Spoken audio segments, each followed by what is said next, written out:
프랑스의 수학자이고 또 작가이기도 하고 사상가이기도 하고 신학자이기도 했던 파스칼이라는 사람이 모든 사람의 마음속에는 하나님 외에는 그 무엇으로도 채울 수 없는 God-shaped vacuum, 하나님 형상의 그 빈자리, 구멍이 있다고 그렇게 이야기했습니다. 이 구멍, 이 빈자리는 하나님 형상의 빈자리이기 때문에 세상의 그 어떤 것으로도 채울 수가 없습니다. 그래서 사람들은 누구라도 자기 안에 채워도 채울 수 없는 그러한 공허함이 있고 또 만족이 없이 그렇게 살아갑니다. 하나님의 구원이 세상의 것들을 통해서 우리에게 올 수 있을까요? 세상의 것들에게서 하나님의 구원이 올 수 있을까요? 만약 세상의 것들이 채워지는 것으로 또는 세상에서 우리가 겪고 있는 그 삶의 고통과 삶의 문제들을 해결해 주는 것으로 하나님의 구원이 나타난다고 하면 과연 그 구원이 궁극적인 구원이 될 수 있을까요? 경제적인 문제로 극심한 고통을 겪는 사람이 있을 수 있습니다. 하나님께 도움을 요청하죠. 하나님, 나를 구원해 주세요. 그래서 하나님께서 그가 필요로 하는 만큼의 돈을 허락해 주신다면 과연 그 사람은 그것을 가지고 만족할 수 있을까요? 하나님이 우리에게 얼마를 주시면 만족할 수 있을까요? 세상에 자기가 가지고 있는 그 소유를 가지고 만족하는 사람들이 그리 많지가 않습니다. 많은 재화를 얻기 위해서, 돈을 얻기 위해서 뇌물을 주고받기도 하고 또 불법을 저지르는 사람들이 많이 있는데요. 그 사람들 가운데 대부분이 필요 이상으로 많은 것을 가진 사람이라는 사실이 참 우리를 슬프게 합니다. 하나님이 우리의 경제적 고통을 해결해 주신다고 해도 사실 그것이 우리에게 진정한 만족을 가져다 준다는 보장이 없습니다. 여러 가지 이유로 생명의 위협에 처한 사람들도 있습니다. 질병에 걸려서 그럴 수도 있고요. 또 성경에 나오는 다윗과 같이 원수의 손에 그 목숨이 위태로운 그런 사람도 있을 수 있습니다. 그래서 하나님께 도움을 요청해줘. 하나님 도와주세요. 죽게 되었습니다.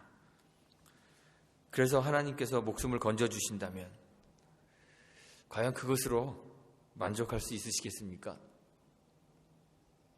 우리 속담에 물에 빠진 사람 건져놨더니 보따리 내놓으라고 한다. 이런 속담이 있습니다.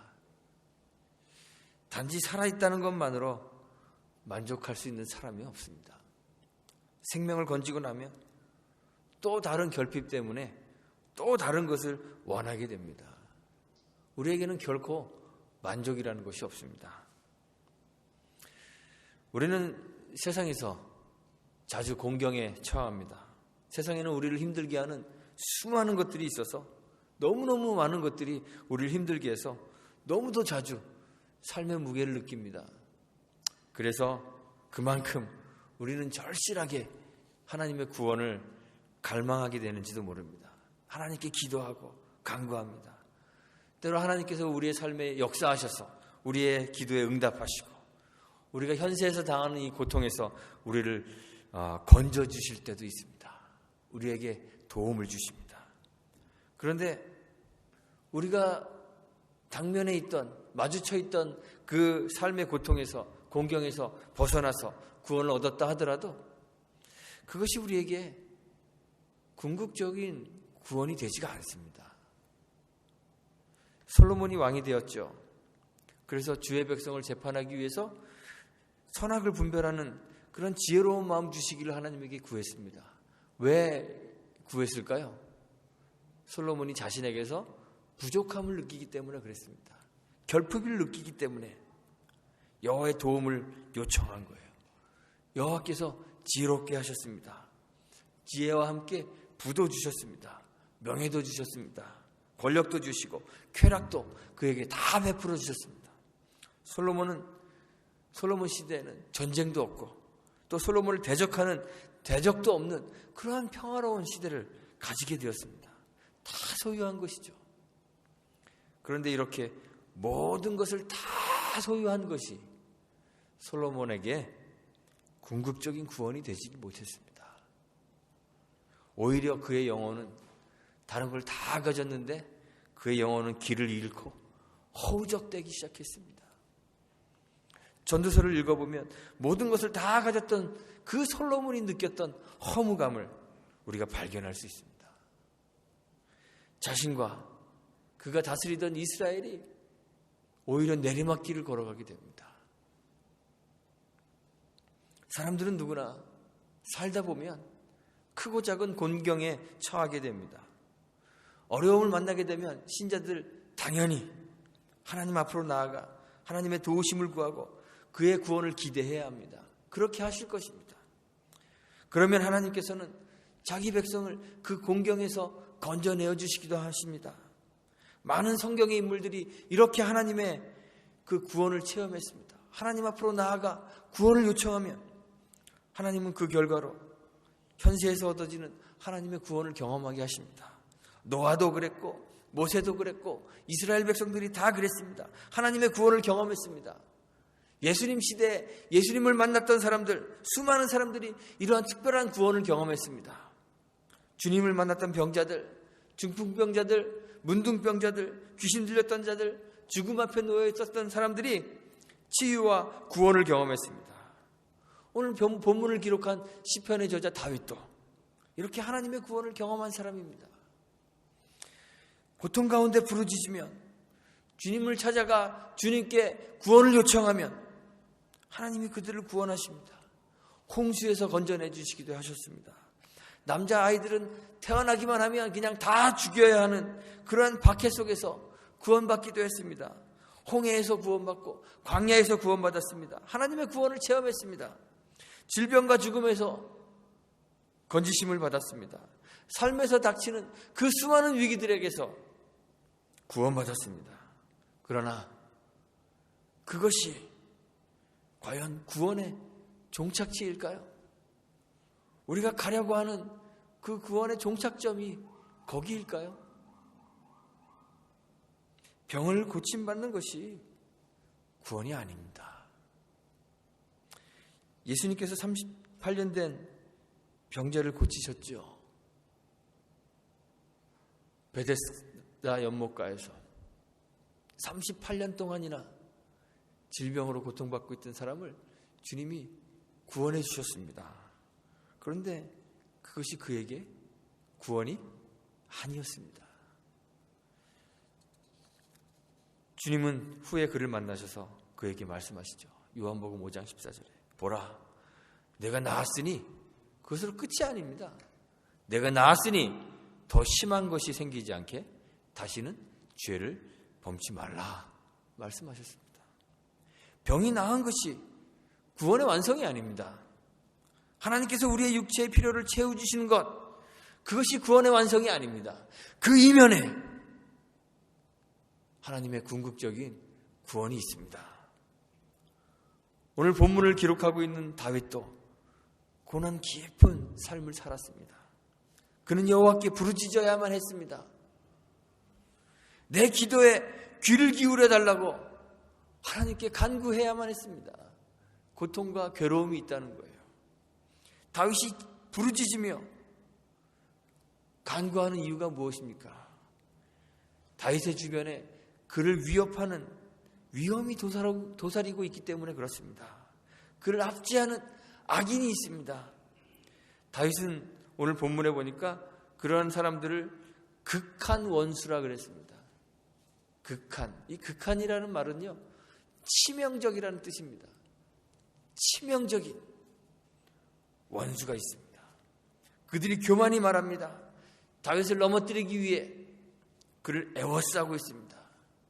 다윗이 자기가 처해 있는 상황이 얼마나 불안하고 또 위험한지, 사자의 날카로운 발톱 아래 놓여져서 사자가 지금 움켜쥐고 있어서 찢겨버릴 위험에 처해 있는 그런 연약한 짐승처럼 자신이 떨고 있음을 오늘 본문에서 기록하고 있어요.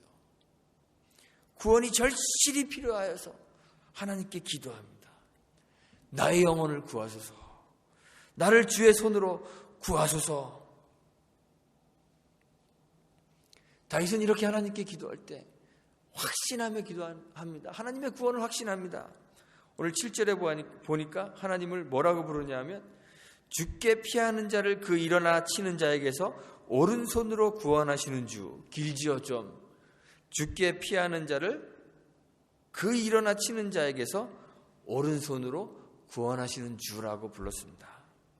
구원의 하나님이란 뜻이에요. 구원의 하나님이 자신을 8절에는 눈동자같이 지키시고 주의 날개 그늘 아래 감추어 주시기를 위해서 기도했습니다. 확신하며 기도하는 거예요. 그런데 다윗이 기대하고 있는 구원이 과연 어떤 것일까요?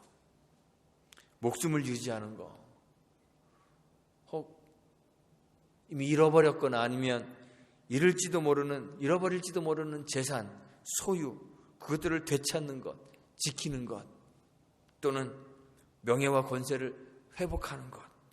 과연 다윗이 이러한 것을 기대하면서 하나님, 나를 구해주세요, 이렇게 이야기하고 있을까요? 오늘 성경에 보니까 다윗은 자기를 위험에 빠뜨리고 있는 사람들, 그 악인들의 특징을 묘사하고 있습니다. 뭐라고 묘사하는지 한번 14절을 보겠습니다. 그 사람을 금생에서 저희 분깃을 받은 세상 사람이라 그랬습니다. 세상에서 자기 분깃, 자기가 소유해야 될 것들을 가진 사람이라는 거예요. 그런 사람들의 손에서 자기를 구해달라고 지금 하나님에게 구하고 있습니다. 그 뒤에 계속 이 악인들에 대해서 표현하는데요. 주의 제물로 배를 채우심을 입은 사람들이다 그랬습니다. 주님의 제물로 배를 채우심을 입은 사람들. 물질에 부족함이 없습니다. 먹을 것이 풍부한 사람이라는 것입니다. 또 뭐라고 표현하냐면 자녀로 만족하는 사람들이다 그랬습니다. 자녀로 만족하는 사람들. 14절에다 나오는 말씀이에요. 자녀로 만족하는 사람들. 자손들까지도 잘 나가요. 풍족하고 잘 되어서 세상에서 걱정할 것이 없는 그런 사람입니다. 그 남은 산업을 그 어린 아이들에게 유전하는 자다 이렇게 표현했습니다. 사업이 얼마나 잘 되는지, 세상에서 얼마나 큰 복을 받았는지, 자기만 그냥 잘 먹고 잘 살 정도가 아니라 그 산업을 자기의 자녀들에게 유산으로 넘겨 상속할 정도로 그렇게 세상 사업도 잘 되는 사람이에요. 잘 나가는 사람입니다.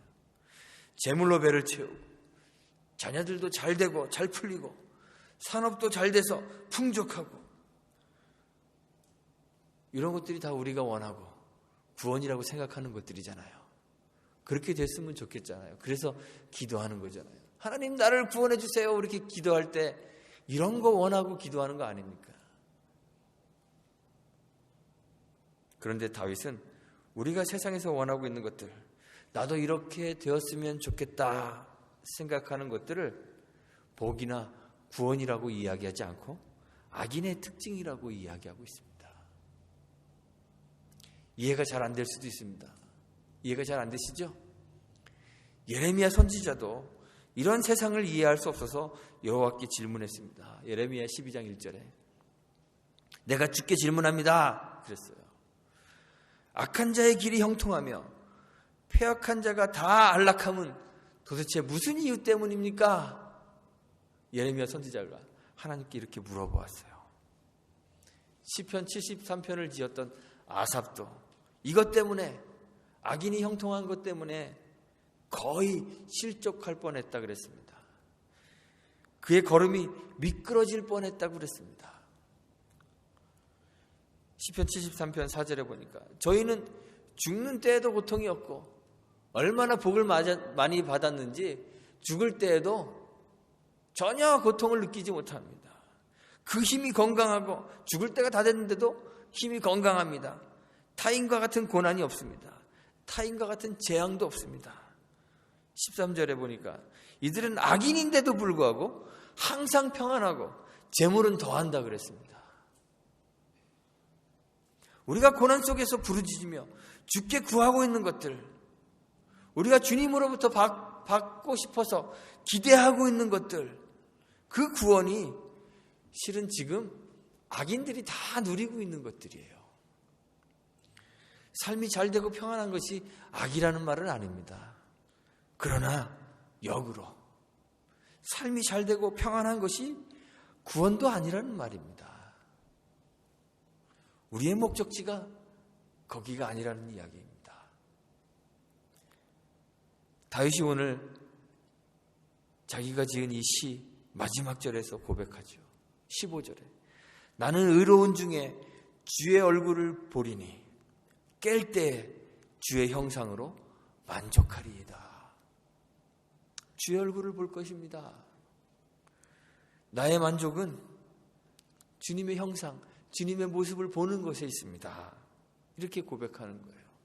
다윗이 하나님께 구원을 요청하며 궁극적으로 기다리고 있는 것은 하나님을 보는 것입니다. 하나님의 형상을 만나는 것입니다. 악인들은 금생에서 그 분깃을 받고 재물로 배도 채우고 자녀들도 잘 되고 산업도 풍성합니다.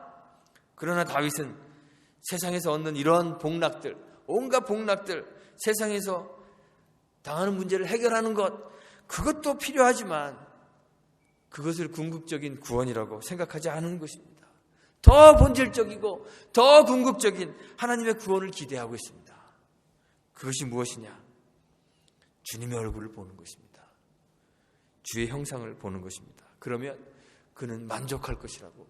나는 주님의 형상을 보면 만족할 것입니다.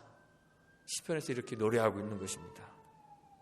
하나님이 이스라엘 백성들에게 바라고 계셨던 것, 바로 이것이에요.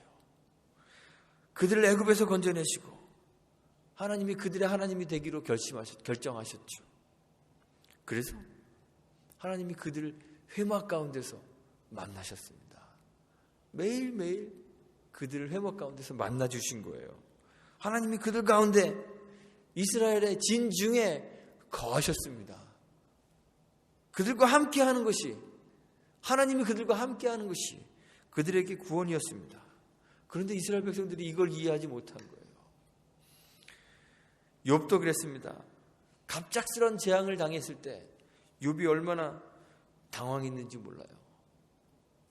하나님이 왜 나에게 이러한 고통을 주시는지 이해할 수가 없었습니다.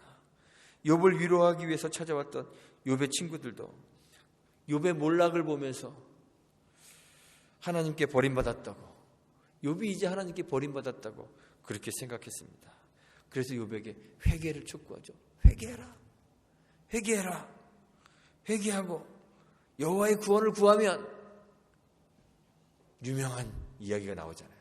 내 시작은 미약하였으나 내 나중은 심히 창대할 것이라고 그렇게 충고했습니다. 욥의 친구들이 기대하고 있었던 구원이 뭐죠? 다시 창대케 되는 것이었습니다. 그런데 하나님의 구원이 욥에게 임하였을 때 욥은 잃어버렸던 것들을 다 회복하기 전에 아직도 여전히 모든 것을 다 잃어버리고 재앙 가운데 있을 때 하나님의 구원이, 진정한 구원의 맛을 욥이 보게 된 것이에요. 재물과 건강과 자녀들, 그것들 다시 얻는 것으로는 결코 도달할 수 없는, 그런 것들과는 비교할 수 없는 영혼의 만족, 참된 구원을 얻게 되었습니다. 바로 여호와 하나님을 보는 것이었습니다. 모든 것을 잃어버린 가운데에서 전에는 귀로 듣기만 했던 그 주님을 이제는 눈으로 뵙게 되었다고 그렇게 고백했습니다. 구원이 그런 것입니다. 주님을 보는 것입니다. 다윗도 고통 가운데 있는데 그 의로움 가운데에서, 자신의 의를 지키는 가운데서 주의 얼굴을 뵙게 될 것을 기대하는 거예요. 주님, 나는 의롭습니다. 나는 악한 자의 그 길에 들어가지 않습니다. 이렇게 이야기하는 것은 세상에서 세상 사람들이 얻는 것을 그걸 얻으려면요, 우리도 세상 사람들과 똑같이 살아야 돼요. 그런데 그런 것들 나는 이제 신경 쓰지 않겠습니다. 이런 얘기예요. 나는 나의 의로움을 유지하겠습니다. 현재의 문제를 해결하기 위해 도움이 필요한 그 위기의 순간에 도움을 찾아서 헤매지 않겠다는 것입니다. 오히려 의로운 가운데 주의 얼굴을 뵙기 위하여 의의 길을 걷겠다 결심합니다. 자신의 신실함을 주장하며 3절에 보니까 내가 결심하고 입으로 범죄치 아니하리라 이렇게 결단했습니다. 다윗이 지금 하고 있는 것이죠. 하나님이 기적적으로 다윗을 보호하여 주실 때도 있었습니다. 그러나 다윗의 삶을 살펴보면요, 정말 힘겹게 위기를 극복해 나가야 될 때가 참 많았습니다. 그냥 다윗의 삶을 하나님께서 이렇게 초자연적으로 하나님의 날개로 푹 싸서 고통과 괴로움이 엄습하지 못하도록 그렇게 보호해 주신 것이 아닙니다. 하나님의 구원의 손길이 보이지 않아서 다윗이 정말 힘겹게 구차하게 자기 생명을 유지해야 될 때가 너무너무 많았습니다. 사울왕에게 위험받을 때 아내 미갈의 지혜로 침상에다 자기가 자는 척하려고 침상에다 우상을 눕히고 그 염소털로 그 머리 위에 씌우고 그리고 이불을 덮고 잠자는 척 위장하고 자기는 창문으로 도망하여 목숨을 유지해야 하는 그런 때도 있었습니다. 광야의 숲으로 도망가고 굴 속에 도망다녔습니다. 심지어는 적국의 왕인 가드왕 아기스에게로 도망하여 거기서 목숨을 유지하려고 했던 때도 있습니다. 그런데 거기서도 생명의 위협을 받아서 살아남기 위해서 대문짝을 끄적끄적거리고 자기 수염에 침을 질질 묻히면서 개처럼 미친 사람처럼 그렇게 미친 척을 하여서 살아남아야 할 때도 있었습니다. 구차하게 살아남아야 할 때도 있었습니다. 살기 위해 미친 짓까지 할 정도가 되어도 하나님의 구원이 보이지 않아서 불평할 것도 같은데 다윗은 오히려 그 순간을 여호와의 구원으로 인정하며 감사합니다. 미친 척하고도 목숨을 부지할 수 있을지 장담할 수 없는 그 구차하고 절망적인 상황 속에서 우리가 만약 그런 상황을 겪게 된다면 구원을 베풀어 주지 않는 하나님을 원망할 만도 한데 다윗은 그렇게 구차하게 생명을 유지하고 난 후에 시편 34편에서 내가 여호와께 구하매 내게 응답하시고 내 모든 두려움에서 나를 건지셨다고 하나님의 구원을 노래하고 있습니다. 오히려 우리에게 너희는 여호와의 선하심을 맛보아 알라고 우리를 그 여호와의 선하심으로 초대하고 있습니다. 다윗은 위기와 고통의 시간에 그 삶의 문제를 해결해 주시는 것이 아니라 물론 그렇게도 하시기도 하시지만 자기와 함께 하시는 그 하나님을 만나는 거죠. 거기서 주의 구원을 경험하는 거예요. 하나님이 함께 하시기 때문에. 참된 구원은 우리가 세상에서 간절히 원하는 것을 얻게 되는 것이 아닙니다. 그것이 구원이 아닙니다. 구원의 주님이 우리 곁에 계심을 알고 그의 얼굴, 주님의 얼굴을 보게 되는 것이 그게 참된 구원입니다. 주를 만나기만 하면 모든 문제가 아니게 됩니다. 주를 만나기만 하면 우리 안에 있는 모든 결핍들이 사라지고 그 God-shaped vacuum, 하나님 형상의 그 빈자리가 하나님으로 인하여 채워지기 때문에 만족을 느끼게 되는 것입니다. 참된 만족을 얻는 것입니다. 주를 만나야 하는 것이죠.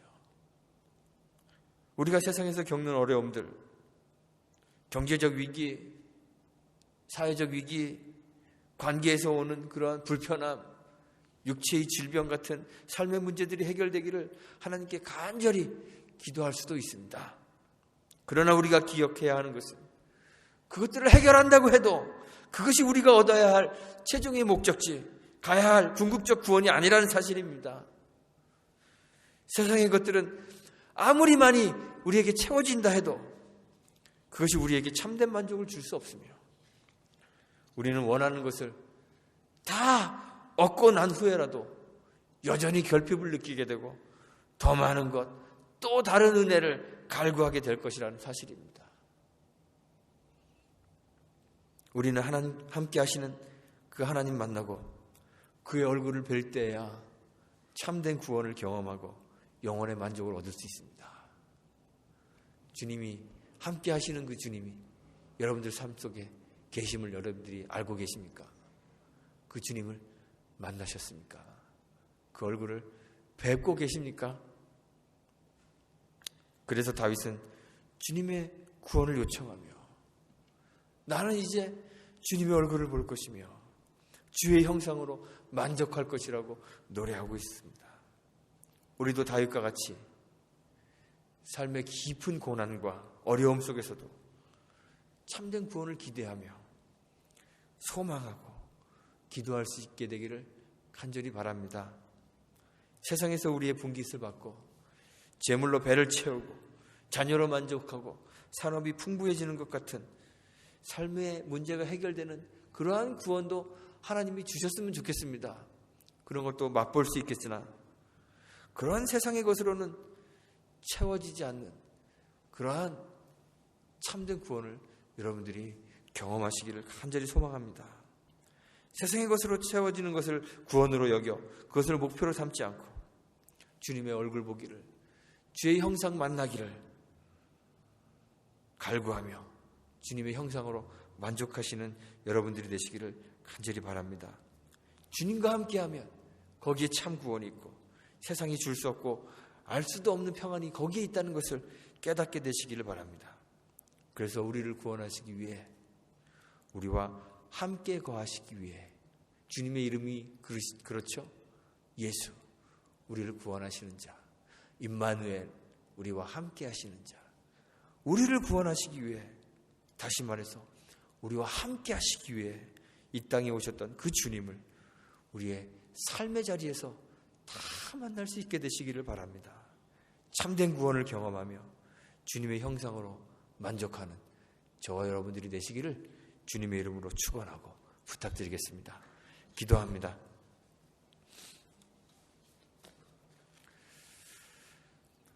하나님, 우리는 하나님의 구원을 절실히 필요로 하는 그런 세상 속에 살아갑니다.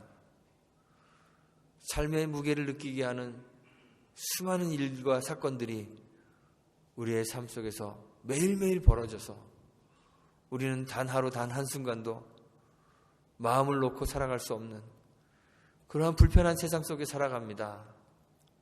하나님의 구원이 없으면 살 수 없는 그런 세상 속에 저희들이 살아가고 있는데, 다윗과 같이 그 하나님의 구원을 확신하며 주님께 기도로 나아갈 수 있도록 은혜 베풀어 주옵소서. 세상의 것들 채워지는 것, 물질을 갖는 것, 명예를 갖는 것, 권세를 갖는 것, 자녀의 평안을 얻는 것, 세상에서 힘을 갖는 것, 그러한 것으로 구원을 삼지 않게 하시고 하나님과 함께 하심, 하나님의 얼굴을 보는 것, 주의 형상을 보는 것, 그것을 우리의 구원으로 삼고 주님의 얼굴을 봄으로 만족하는 그러한 참다운 그리스도인의 삶을 살 수 있도록 주님이 인도하여 주시기를 원합니다. 우리의 마음을 변하게 하시고 세상의 것이 아닌 주님을 바라볼 수 있도록 은혜 내려 주옵소서. 예수님의 이름으로 기도합니다.